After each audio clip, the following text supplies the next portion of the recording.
I remember seeing Janine and thinking, oh, I just really like to get to know her, but I don't want to bother her because she probably has people coming up to her all the time, like that want something. And so I just said hi and appreciated that she liked to dress. And then I remember at the dinner we were going around talking, it was all new entrepreneurs or small businesses at least. And there was just this general theme of isolation. And I remember Janine said something and I thought, oh my God, I can't believe she felt like that ever, because you just see this highlight reel. And I just thought, I really need to reach out to her after this, because that's been a constant theme in my life now, ever since meeting Janine. Of I'll meet these people and think, oh, they're probably like really busy. And then it, anytime I think that, it's like God laughing, and it ends up being like a deep relationship going forward in my life. Of course they need you in their life. Hello, hello, and welcome back to Don't Cut Your Own Bangs. I'm Danielle, Ireland, a therapist that wants to help you turn emotions into allies, not obstacles. And today's guest is someone whose story starts in a place that will probably feel very familiar to a lot of us. That quiet moment when something in your life isn't exactly wrong, but it's also not right anymore. Meet Sarah Harker, the Chief Growth Officer from CityMoms, a national community that connects moms with resources, brands, and each other in a way that makes life feel just a little bit easier and a lot less lonely. What I love about today's story with Sarah is that none of this started with a grand master plan. She spent 10 years working as a nurse and a nursing administrator in the cardiac department of healthcare, mentoring teams, supporting people in high-stakes environments, and over time, she began to notice something interesting happening and found herself becoming more invested in the well-being of the people she was leading. Not because she wanted to leave healthcare, but because she started asking herself a different question. If this isn't exactly it, what might be? That curiosity eventually led her to explore the world of entrepreneurship and ultimately to a dinner with a coach where she happened to bump into someone you might recognize from the podcast, CityMoms founder Janine Bobmeyer. As the story goes, they bonded over the same anthropology dress. It was a total meet cute. And they shared a belief that women supporting women can build something bigger that either one of them could alone. What followed was a partnership that helped grow CityMoms from a community rooted in Indianapolis to a platform connecting moms all over the country. Sarah talks about being a connector, someone who isn't afraid to take a leap, to take a risk, and to build relationships that expand what's possible. And what I love about this conversation with Sarah is that underneath all of the growth and leadership is something really simple, a belief that motherhood wasn't meant to be done alone. Sarah describes a city mom as kind of like your best friend's older sister, maybe 5 years ahead of you, who already knows where all the cool stuff is, where it's happening, and is happy to show you the way. It's mentorship, community, and generosity wrapped into one. And just to give you a little preview of the energy of this conversation, about 15 minutes in, we actually had to pause the interview because Sarah got a call from her son's school. And right before we wrapped up, she had to let people into her meeting room to set up for another broadcast interview that was going to be happening in just a couple of minutes. She's a mover, she's a shaker, she's a connector, she's a mom, and I'm really excited for you to get to hear this conversation. So let's dive in. Sit back, relax, and enjoy my conversation with Sarah Harker. Well, Sarah Harker, welcome. Welcome to Don't Cut Your Own Bangs. This has been a long time coming, but I'm so grateful that we're finally here doing this. Yeah, I am too. And also I'm like, I have my bangs for you today that I don't cut on my own. That is the key. It's like not don't have bangs. Because I've had a few people message me like, hey girl, why are you hating on bangs? No, I love bangs. It's just like, don't do it alone. Maybe go to a professional. But they look great, by the way. Every time I see someone with good bangs, you have, and your glasses, you have what I'm calling like an Anne Hathaway Devil Wears Prada moment. Go on. Well, because like I love how they like the trope of like, oh, she was wearing glasses and had bangs, but it's like the inverse. Anne Hathaway in Devil Wears Prada, she like got very stylish glasses and really good bangs. And Stanley Tucci made her over, and then like she was super chic. And I love. I never even thought of that, but I love her, Stanley Tucci. Yes, that'll be like a sub episode: movies we like and things we should watch. Which honestly, that would be a fun episode to do too. Well, I'm so glad you're here. And just to add a little context and background, so I bumped into you and your business partner Janine, not quite a year ago, but almost a year ago. It's been a minute. Yeah, in Patachou. And and since then we bumped into one another, I think in the same place, same context, maybe 3 other times. And so Yeah. Now here we are. The thing I want to start with, and you may find this a little silly, but a moment that is a standout for me in the conversation I had with Janine Bobmeyer, founder of City Moms, you bonded over an anthropology dress. Oh my goodness. That's such a testament to our current relationship still. Yes. So, but I think And we love. I want to, I want you to tell me a little bit more about your perspective of that story, because I think, though, as women, that may sound like, because we could talk about like your business and your company, and we will, and all of those big, important, like splashy, fun headline things. But what I love about this community and this podcast is to really get granular, to speak to someone who feels lonely and isolated and wants to make Mhm. a connection, or is at the beginning of starting an idea and has no idea how they're going to get it off the ground. And what I Yeah. love about the origin of your story, it feels so tender and it feels so real. Just like going into a lunchroom and not knowing where to sit when you're in middle school. Like, oh my gosh, Very much like that. you have. So please tell me about the anthropology dress. Yeah. Okay. Well, first, you'll figure this out very quickly. Janine is the detail oriented person of the company here. Everyone needs one. Everyone needs That one. we work so well together because we're so different, I think, in a lot of ways too. And then we share a brain in some ways too. But I think I'm trying to remember if it was my outfit or hers that we started talking over. It was yours. So you Okay. walked in wearing a dress and she Yes, was we like, oh had my gosh, I have the a same one. romper. It was like a one piece, like emerald green. Mm. Yes. And that thing was beautiful. I wish I fell and snagged it on something, and No. sadly don't have it anymore. But yes, it was fabulous. Maybe I'll send you a picture for context. But yeah, we were at a mutual friend's house for this big dinner party that she throws that is just like out of a movie. It's so neat. And it was one of the first things I went to um as I was a nurse for a decade and was considering starting my own business. And we were working with the same coach and went to this dinner party. And I remember seeing Janine and thinking, oh, I just really like to get to know her, but I don't want to bother her because she probably has people coming up to her all the time, like that want something. And so I just said hi and appreciated that she liked the dress. And then I remember at the dinner we were going around talking, it was all new entrepreneurs or small businesses at least. And there was just this general theme of isolation. And I remember Janine said something and I thought, oh my God, I can't believe she felt like that ever, because you just see this highlight reel on Instagram. And I just thought, I really need to reach out to her after this, because that's been a kind of a constant theme in my life now, ever since meeting Janine. Of I'll meet these people and think, oh, they're probably like really busy. And then a- anytime I think that, it's like God laughing, and it ends up being like a deep relationship going forward in my life. Of course they need you in their life. Yeah, I love that anytime I think that someone is too busy, God's laughing. It makes me think about, I'm paraphrasing a quote that sort of like lives in the zeitgeist, but what you want or what you seek is also seeking you. Yeah. The things that you're attracted to or the things that you're drawn to, Mhm. there's that magnetic pull that's like intangible, Mhm. but specifically that language of I don't want to bother. Yes. That And yeah. I can resonate so deeply with that. Yeah, and it's not like a bad, I wasn't thinking, "Oh, who would wanna hang out with me?" or something like in a mean way. I Yeah. just felt, "Oh, I bet people are approaching them all the time, and that would Yeah. be, frustrating for them." And I wouldn't want someone thinking I'm, trying to talk to them to get something, basically. Yeah. And anyway, after that dinner, I just remember thinking, "Oh, that's so interesting. I never would have thought that about her."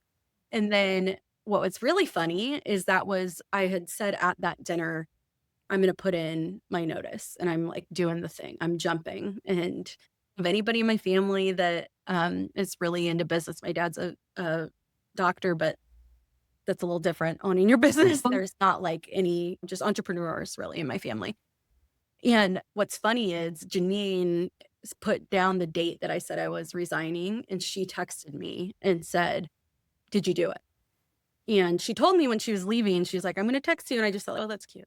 But she remembered, she reached out to me. She was the only person who texted me on that day, and there were a lot of people there. And so then we from then on out, were inseparable, and I was her plus one to all of the things. So this is crazy, but that was 8 years ago now. And, I've been a part of City Moms for since then, and I was part of it before I met her, just on the sidelines. But Right. we really grew into sort of a business friendship of comparing notes on how things are working with different things for both of us. I slowly stepped in with being part of the content team since I was her plus one. So I was always taking pictures for them. Last April, had the opportunity to come on as an owner. And so Wow. I can't believe next month is April. It's like we haven't stopped to catch our breath just yet. Yeah, time is it gets like stretched and warped and bend. It just feels so fluid and great. And then, and we're also recording the first Monday after daylight savings. I just want to put Yeah. that out into whenever how Oh my I'm sure. goodness. Well, a week and a half or 2 weeks later after this is recorded, hopefully we'll all be adjusted. But ugh, Yeah. yeah, just time. Yes. I know. I got up this morning and I thought, why am I so tired? I get up at the same time every day. And then it dawned on me when I walked outside and it's pitch black. I'm like, Mhm. what is happening? Oh, Really does get you. yeah, we just reset that clock and then just kept plugging forward. Yeah, yeah, just an extra couple cups of coffee later. Totally. Um, but so I'd love to go back if you don't mind. Something really piqued for me when you talked about we saw the same coach. So you were practicing as a nurse for how Mhm. many years? You said 8 years? 10 10? years. 10 Yeah. years. Oh, that's Mhm. right. So 10 years working as a nurse. Mm. Can you bring me back when you were working as a nurse and what type of nurse were you? Cardiac. Whoa, okay. Whole So, heart stuff. Yeah. whoa, have you ever okay, sorry, I had a whole squirrel tangent about the We're gonna have kind so many squirrel moments. so many squirrel mo so wait, okay, have you seen The Pit? Have you held a heart in your hands? Oh, Like, what? Oh my I god. can't. I tried to watch it with my parents when I was there. My mom's also a nurse, and she started out in cardiac, and she just retired not that long ago after Oh. 42 years in nursing.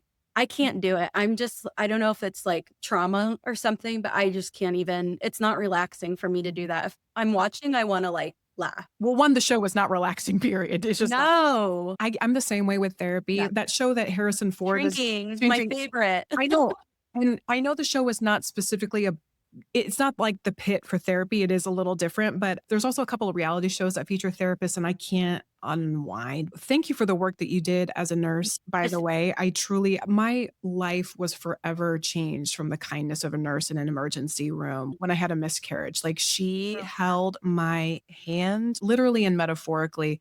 I was just held with such care and grace by that I'm so grateful woman. for that. And so it's just, I'm always so appreciative of people who choose that line of work. It's so special. So you're working as a nurse. Mhm. When during that run did you start to think, huh, I want to see a coach? And what led you there? That's a great question.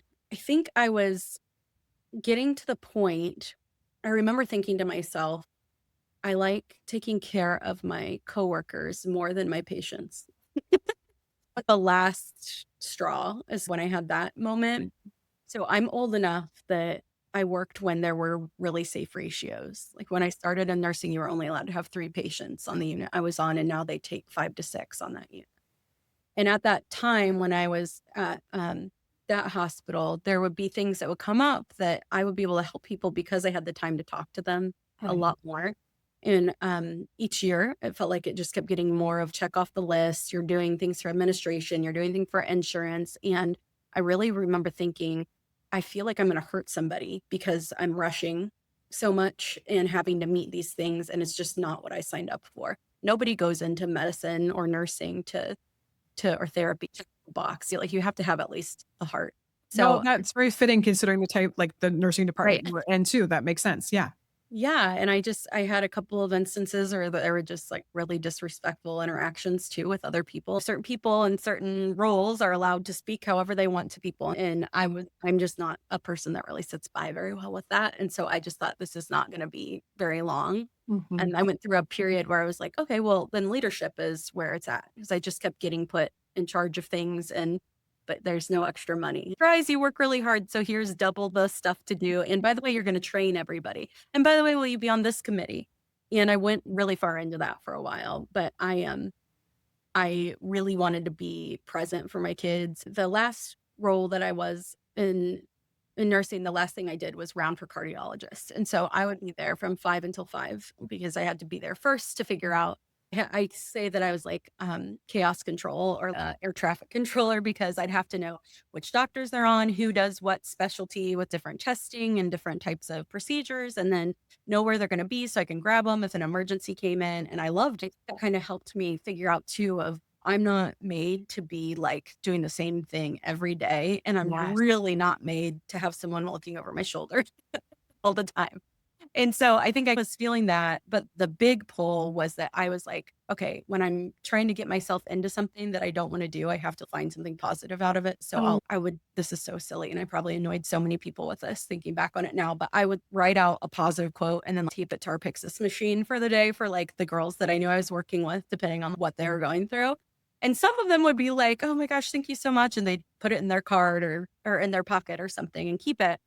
Um, but I just really loved that, and I was like, "Let me watch your patients so you can go eat, and let me." So I was really focused on helping my team, and I just have always really loved doing things like that. And I think my mom was, like I said, in nursing administration for years, and I think I saw a lot from her on the other side as a kid because she worked a lot. And so she was on 2 cell phones, and I would hear her dealing with the surgeons and the nurses at the same time, and so I always say I had Sherry's School of Leadership of Hard Knocks first. So I think that was built in, but that at that point I thought, you know what, I think I can do something with this, with changing how the people are handling their lives and to prevent burnout before it's happening because everyone I knew is burnout. And that was pre-COVID. So, well before it's part of their careers, most likely. So and also I think that language, I have seen the crescendo of mm, that being talked about in a way that right, it never like self-care and burnout were talked about 10 years ago, but right. they weren't really rooted in something that should be taken seriously. It was like, take a mental health day, which Yes. what do I do with that besides like spiral and feel like I'm failing? Or Exactly. And sit and think of everything that needs done and it'll be there when you get back tomorrow. yes, and yes, which leads to a tension headache, which means you can't sleep, which means the next day you should be rested and you're not. But so you were finding that you were enjoying taking care of your team more than your patients. So many things about what you said, I felt so deeply. I couldn't put positive quotes in enough places. Mhm. I think to feel safe enough to leap into something new, I think about the stages of change, like back to Yeah. motivational interviewing, like the pre-contemplative stage of change where you're getting ready to be ready to be ready. And it's like, Yeah. it's hard to even see that as the early stages, but I Mm. really believe that's using spring and maybe like gardening as a metaphor. That's churning up the soil, you're getting the ground ready to plant some new ideas in, and I just loved everything you said because I saw myself in it. But so you were taking care of your team and you were feeling really called and you're like, "I think I wanna do something with this." But Yeah. how did the coach enter in? Okay, so this is a strange thing. So shout out to Erin Bridgman. You might know her. She was best friends with one of my cousins, and I followed her on social media for a while, and I saw all the things that she was talking about. I never thought it was for me because I wasn't in business. Right. And I don't know if you remember, but there used to be a company called Beauty Counter. Yes. I loved it. My cousins had a team with Beauty Counter, and they Mhm. were like very big. I loved it because it was all about lobbying for safer ingredients, and Mhm. it scratched that itch with healthcare for me too. If we're not smoking, why are we putting all these things on our body that we know have harmful ingredients? So I had always wanted to have a family business because I saw that them grow up with a family business. And so they were like, oh, why don't you do this with us? And I ended up doing that and really loving it and climbing to the like topper tiers of leadership with that. And so I thought, well, maybe I'll talk to Erin about what I could do with this. Maybe I can just move into that full time or take a break or something with my baby at the time. And then I learned some really amazing tools and different things around leadership, around money and wealth and personal growth that I hadn't. She introduced me to Jen Sincero, who I'd never heard of until then, and all these really awesome, influential people that were very into taking risks. And at that point, I felt like I had never really met anyone that did that. Yeah. And I hadn't in my brain growing up, it was like, you go to college and you get a job that's connected to a paycheck. I remember hearing my parents talk about my friends that had like art degrees and that it was almost like a joke. And yeah. And it's like there would always be this joke of like, what are you gonna do with that or whatever? And meanwhile, they're following their passion. And my parents don't think like that anymore. Whereas they were like concerned parents thinking like, we got to get this kid on her own feet. There was no one in my life that was, I don't know what the opposite of risk averse is, but a risk taker, I guess. Yeah, like an early adopter, they just jump in. It's like they're always the first in line to get new Yeah. technology. Yeah, yeah. And everyone around me is risk averse. And so I always felt a little funny because I knew I'm not anal retentive and I'm not type A. I always knew that part. But I didn't ever really explore that part until after I met Erin. That really changed a lot for me. And actually, There are probably 5 people that I met at that dinner that are still close friends of mine. She's just a magnet for good people. I'm just endlessly interested in and curious about and fascinated by what leads people to shift direction or change Yeah. a path. And it always seems to start, even though like the details are different or where it ends up taking you is different, that place of I'm not satisfied with this. It's like we have to Mm, experience the contrast enough to know, okay, well, it's not this, but knowing what it isn't doesn't automatically lead to its natural opposite. But that path of discovery of, okay, not this, but where am I feeling a little curious? mhm, I interviewed a guest a few weeks ago named Kat Greenleaf, and she used this language that I loved, which is where's the water warm? So like mhm, where's that current? And my kids, of course, are obsessed with Moana right now. So like where's the wayfinding, like following the path? So you got curious mhm. about filling in these gaps, which led you to the coach, which led you to Janine, which Yeah, let's okay, I want to shift directions. wild. When you look back at the breadcrumb trail and you're like, how could that moment have possibly led me here? But yet it has. I just think that's so beautiful. Yeah. But so city moms, I want to know a little bit of what was it like for you hearing about it for the first time? Did you find your way in because you needed community? Were you wanting to receive what it was offering initially? No, I actually remember thinking this is probably something people go through in their late 20s, but I remember saying, "I don't need any more friends. I've got enough friends." Yeah, I'm good. You get burned enough. I think everyone in their Oh, late 20s is, like, burned with these breakups that you don't think about, in friendships, friendship and breakups are the worst.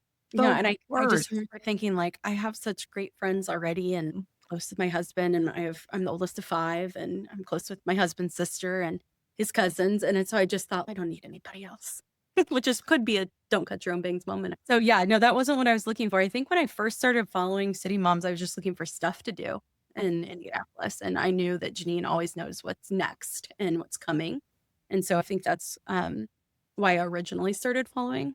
Yeah. And so what would you say, like for somebody who might be hearing about, I mean, and I'm not so much thinking about the Indianapolis community, but Mhm. for listeners who are outside of the Indianapolis community, because City Moms is expanding everyone, it's beyond Indianapolis. International. Mhm. And maybe if you listen to the episode with Janine, you might be aware of that too. But just in case anybody's listening and this is a brand new to them, what would you want people to know about City Moms that are learning about it for the first time? Sure. So we're a national lifestyle media company. And so what that means is we do a combination of broadcast nationally. I think we hit last week officially 14 different markets across the US, which is really exciting. And we love broadcasts. We love going on lifestyle segments. And so we do lifestyle media on broadcast. We do editorial, that's all SEO powered, and then also social media to help get brands in front of the decision makers, which are usually moms. Yes, yes, yes. So, what would you say is one of the biggest problems that City Moms is trying to help women and mothers solve? So, for you, it was like stuff to do. Like, I've got these kids and they're like tearing my house apart. What's going on? Ryan, mine are just angels that sit quiet. Oh, that's so sweet. I'm happy All for 3 you. boys. Yeah. Oh, no. Also, Yeah. when you said you were one of five, I'm an only child. And Are so when people say they're one of five, I'm like, oh, are you okay? Like, are you all right? that's a conversation for your couch. If you've been listening to this podcast and you've thought to yourself, dang, I really want to do some deep diving. I want to ask myself some bold questions, but I don't know where to start, or I'm ready, but I just need someone to help hold my hand through the process. I have a tool for you called the Treasure Journal. It is a 7-part guided journal that is infused with and informed by my therapy practice. There are sentence stems, so you never have to feel stuck looking at a blank page. You never have to wonder where to start. There are stories to help remind you that you're not alone in this process and to kick off some of the inspired creative thinking that really gets the healing process going. And also, there's lots of blank space in the back. If you think, okay, I loved answering this question, but I want to take it further, there's space for you to make that practice your own. You're welcome to visit the link in the show notes for the Treasure Journal, and you can grab your copy today. Okay, help me understand, like, what are the problems that you're helping moms solve? Yeah, that's a really great question. I think probably the biggest thing would be just the overwhelm and the mental weight of everything that we do is such a, ugh, that's a whole other podcast on its own, right? But I think Yeah. filtering through the noise, finding, we have a campaign that's coming up. It's one of our biggest campaigns that we do every year called Best New Baby. So something as simple as going and finding what those best new products are and getting them in front of you, doing the research ahead to show what are some of those best choices. Travel is another one that we do a lot of. We work really closely with tourism departments. And so doing that work of going and finding the places and just selflessly eating all of the food for you and staying in the nice hotels. So generous, Sarah. Yes. Yes. Anything we can do to help just share the weight of that mental load. And I think there's such just a me too of we're in this together. It's such a big thing. Every day, almost, we start off our social media just by sharing a reel from another woman, another mom that's in the middle of it. Just sometimes it's laughing, sometimes it's sad. And it's just reminding that we've got each other and that we're not doing this alone. Well, one of the things I think City Moms does so well, and I would just encourage, and it's all linked in the show notes too, but I love that the whole feel of the City Moms page and you land on it, it's you immediately get a sense of community. There's zero performative or pretension. Or I just interviewed a woman named Ashlyn Thompson last Friday, and she helped co-found the Parent Empowerment Network, and she has a podcast called Empowered by Hope. And she talked a lot about this idea of reclamation over reinvention, and will like spiral with is this sense that she has to treat her life like a project she has to optimize. Mm. Always about improvement and getting more done or getting more fit. But City Moms feels like the counter to that. That It's such a nice compliment. it is. It's just, I feel like you're either learning something or you're feeling entertained and connected. When you want to feel uplifted, this is a good place to go. Amazing. Thank you. Can I put that on our website?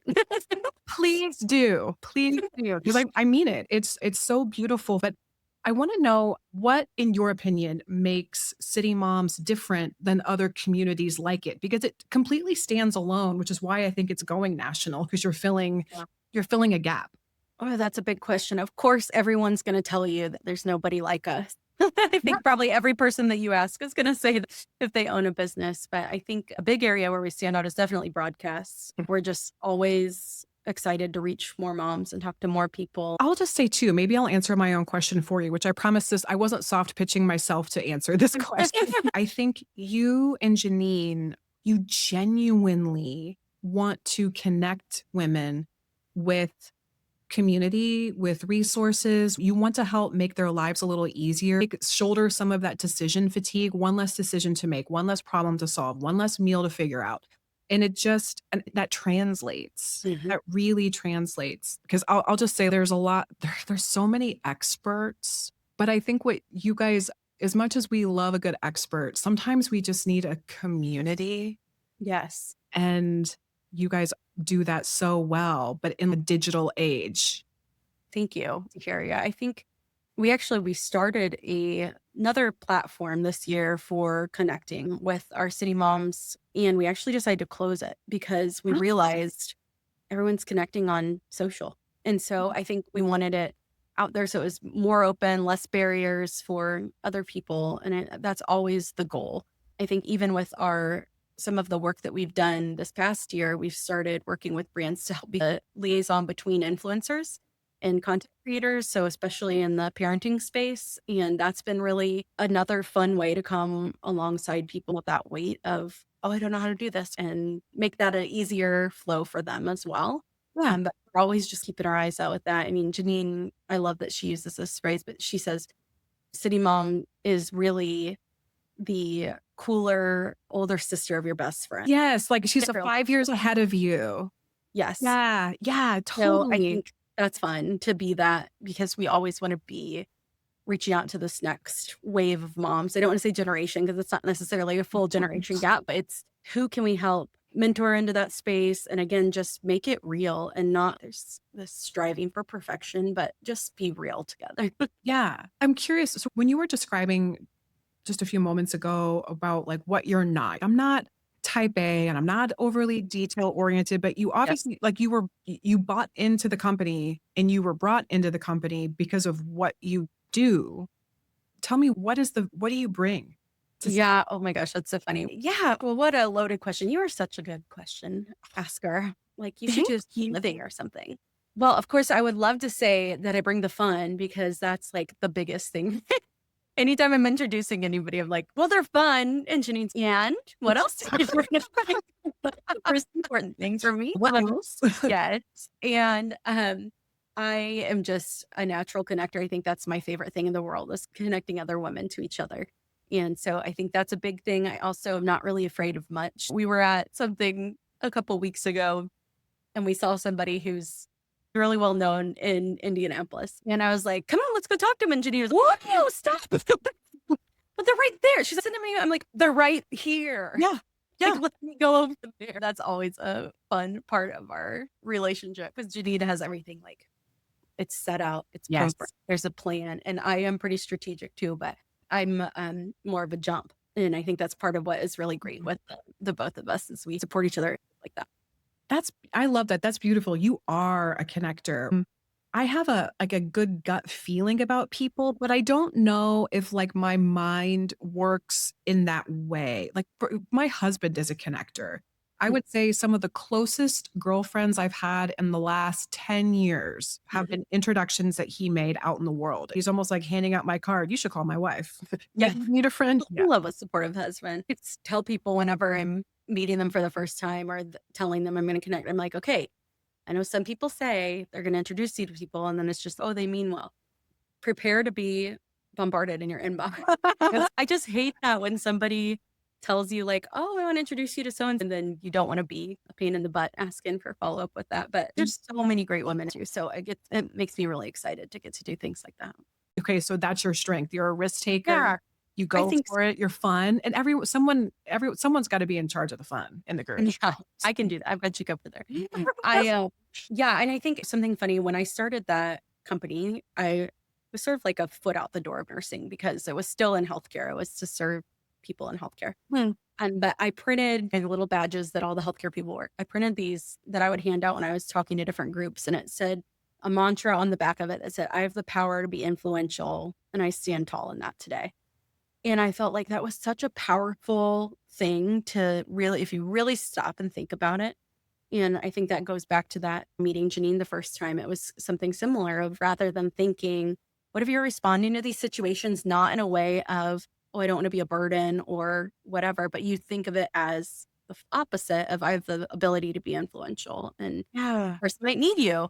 And I think I put that into play since learning that lesson myself quite a bit because I'm a firm believer that there's plenty of room for everybody.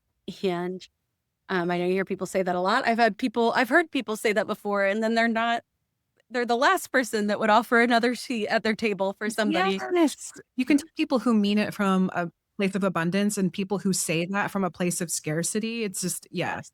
Yeah. And I think Janine and I both very much believe in that. And it's so important to us. We just launched a new program this year with CityMoms called the Local Edit and with 5 local women owned businesses to help support them in Indianapolis. As we grow nationally, Indianapolis is so important to us. We want to keep people coming here for tourism and just working with them to help elevate their brands to a wider base too. So when we're going to places like Kansas City or Dallas, we're taking their product with us as our gifts to people to help promote those brands and things. So that's, we're always looking for an opportunity for how we can help pull up that next person. There were other people that opened the doors for us to a lot of things. And we want to make sure that we're doing the same thing back. And it's not just a cute tagline, right? Sure. And I think believing in where you stand and believing in the value you offer, it bringing people up behind you, it doesn't feel threatening because you're like, well, I am uniquely positioned to do exactly what I'm doing. It Yeah. actually reminded me a little bit of I didn't seek a coach in person 10 years ago, but I did join Marie Forleo. She created an online business Yes, called I Date love School. her. Yes. And when I was transitioning from a commercial actor, ballroom dance teacher, and this was pre Cool. going to, yeah, started working in commercials when I was 13. My biggest like claim to fame was I did a zombie commercial for The Walking Dead, but it was all for a lottery scratch off ticket. Well, like I fought a No zombie, way. got their finger and scratched it. So that actually funded my grad program because Wait, so funny. yeah, that's how I paid for grad school. But yeah, so I lived a very feelings forward, like whatever felt right, but I always felt like I was fumbling and stumbling forward. I didn't have a plan. I was certainly not strategic. And all I knew through most of that process was not this. Right. What is this? That whole transition. I tried on a bunch of different jobs to try to figure that out. And it was during that transition of kind of fumbling and failing forward that I thought maybe I'll try to work for myself somehow. And so that's when I joined B School. All of this to lead up to something she shared in that really spoke to, well, there's already enough of those. I don't need to throw my hat in the ring.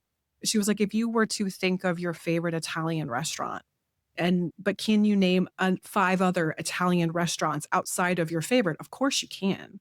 Mhm. But like, no, everyone who starts that restaurant says, well, no one knows my Nona sauce the way I know my Nona sauce. It just, there's, does the world need another? I don't know, but I'm so glad my favorite exists. Yeah. And it's the same with getting over a fear of, does the world need another podcast? Do we need something else for moms? And I think the answer is, yeah, hell yeah, we do. Yeah. Yeah, we do. Yeah, I heard another version of that before, and it was, what if Lizzo said, "But Beyoncé already exists?" That's So good. there's just some other pop artist and Mhm. Black woman in this industry, and they don't need any other. Imagine if we Right. could have some of those anthems. What would we be missing?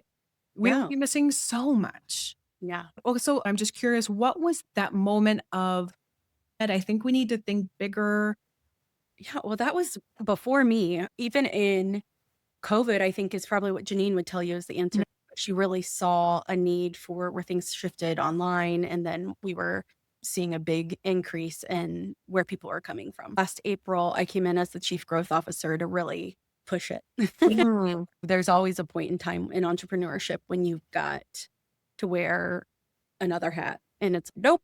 Now they're all toppling over, and there's we need the. I love that book, Who Not How, and Yeah.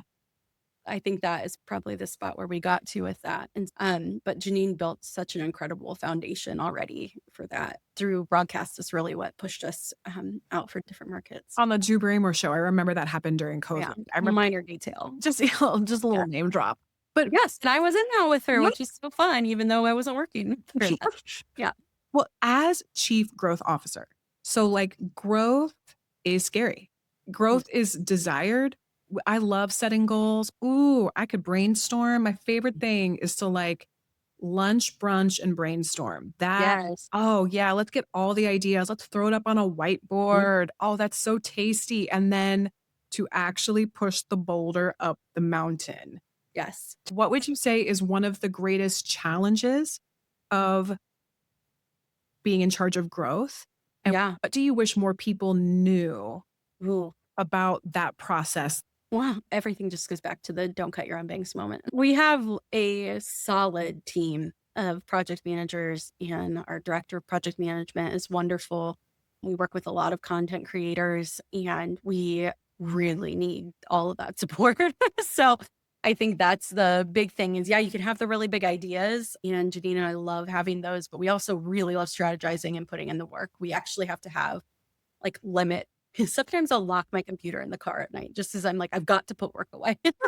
Like, because that's the hard thing when you really love what you do. I don't want to miss the important stuff with my family too, but it's really easy to get excited about something and get going. So we have those moments of the brainstorms, and I think the strategy is where both of us love being the most.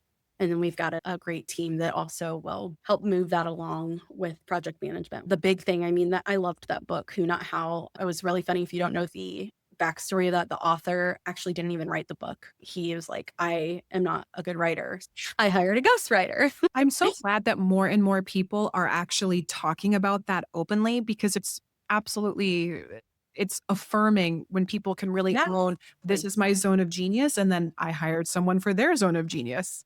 Right. I think that's the biggest thing, and it's likely that's anybody that you're looking at. We have a great team behind us too that it takes all of us together to make it work. So I think that's the biggest thing is not just me. So with growth, would you say the thing that like you wish more people know is you don't have to grow alone?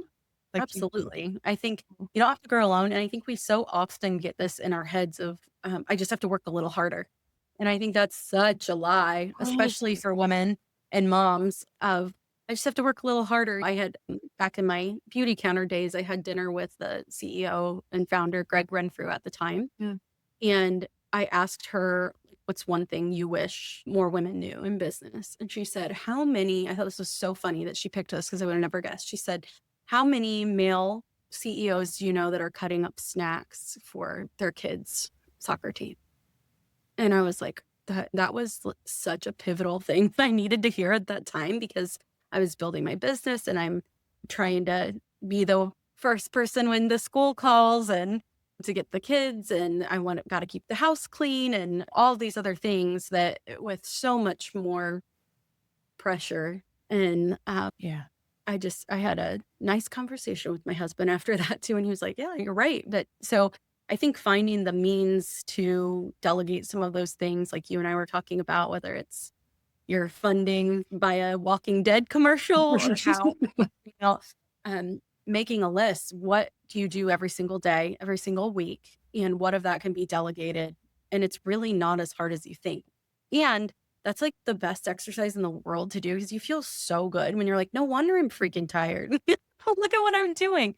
So I try to do that. If ever I have a friend too that's going through something, I'm like, let's just start here Yeah. and go through, let's literally circle what doesn't have to be you or what do you hate doing? What's not filling you up and what's draining you, it's taking from your capacity in other areas. And I would even say like a really big call to action is when you've done this exercise, or even if you think you've done it, there's always more room than you, because I just recently came back from a Disney cruise, and in the preparation and packing for this trip, the family trip that had been taking previously, my husband and I had a really, I don't remember how we got there, but we were having one of those like tense, prickly moments with Yeah. one Fun another. conversations. Real sexy Yeah. stuff. Yeah. And Yeah. what came out of that was I wasn't aware of what I was holding myself accountable to in terms of Mm, thinking yes. thinking through what will my kids need each day we're on the trip. I'm just talking through this with David and he was like, "Wait, what?" He was like, "This you're holding all of that in your brain?" And then it brought so much more clarity and context because it was just information he was missing. He was like, "Well, no wonder when I come to you and ask what you need help with, you're like, because you're carrying Yeah.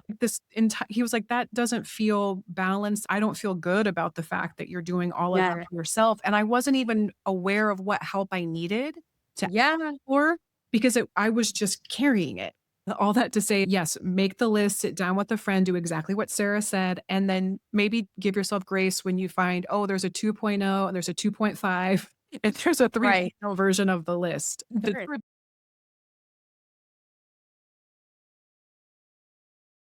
Okay, I'm laughing because I literally have these in my bag to take to somebody today. Have you heard of this? No Okay, so these airplane. are literally every possible task associated with owning a home or having a Mhm. family. Mhm.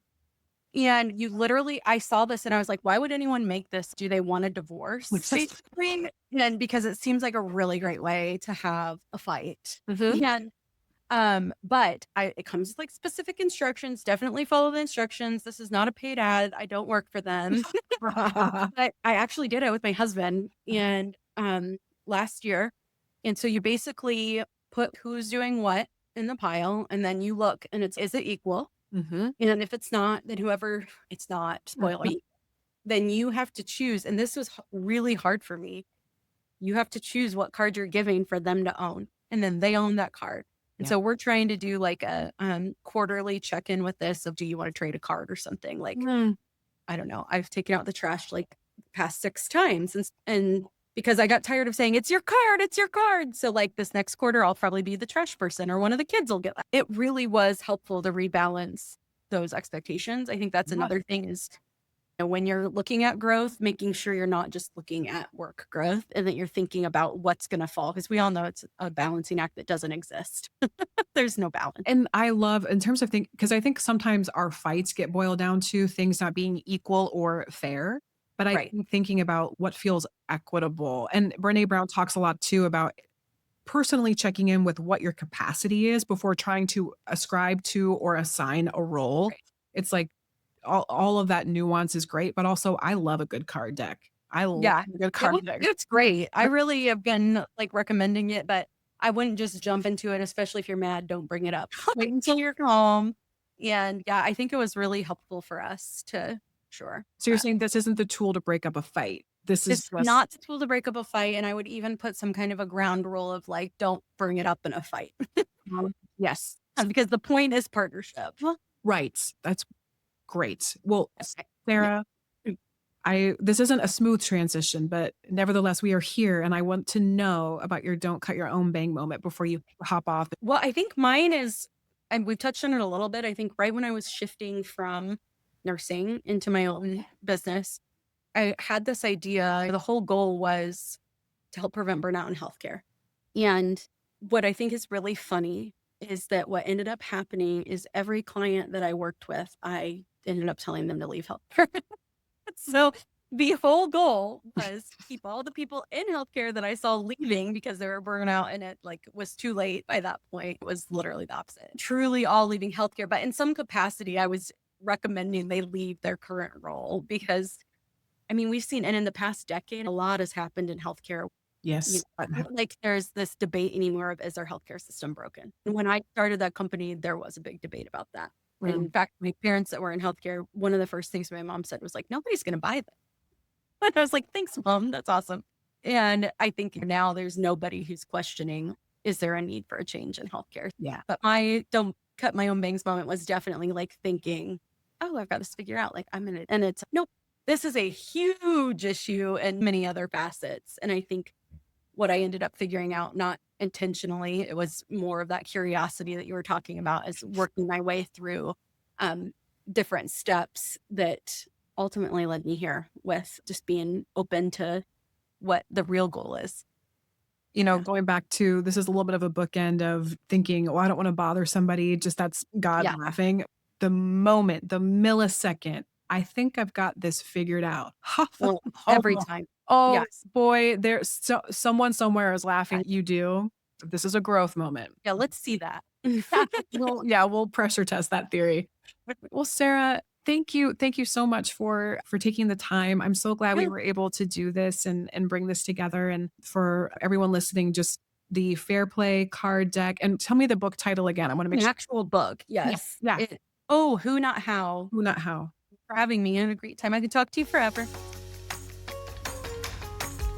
That was such a great conversation with Sarah. Thank you, Sarah, for the work you're doing and for sharing your story with us here today. And one of the things that I loved most about this conversation is how clearly you can hear the thread running through everything Sarah does. Connection. Connection between moms, connection between communities, connection between women who are just a few steps ahead of each other and sharing what they learn along the way. And that idea that a city mom is just a little bit like your best friend's older sister, someone who knows where the good stuff is and is happy to point you in the right direction, that is such a beautiful way to think about community. If you're curious to learn more about City Moms, I've linked everything you need in the show notes, along with some of the resources that Sarah mentioned in the conversation, including the Fair Play deck and the book Who Not How, which are both fantastic tools for thinking about support, partnership, and how we can build lives that we want without trying to do everything alone. And honestly, if you take one thing away from this conversation, I hope that it is the reminder that you are not supposed to figure everything out by yourself. There are people out there building communities and creating spaces that make life a little bit easier, more joyful, and certainly more connected. As always, thank you for being here, for sharing your time with me. And if you enjoyed this episode, feel free to send it to a friend, another mom, or someone in your life who might appreciate this reminder that community makes everything better. Until next time, take care of yourselves and don't cut your own bangs.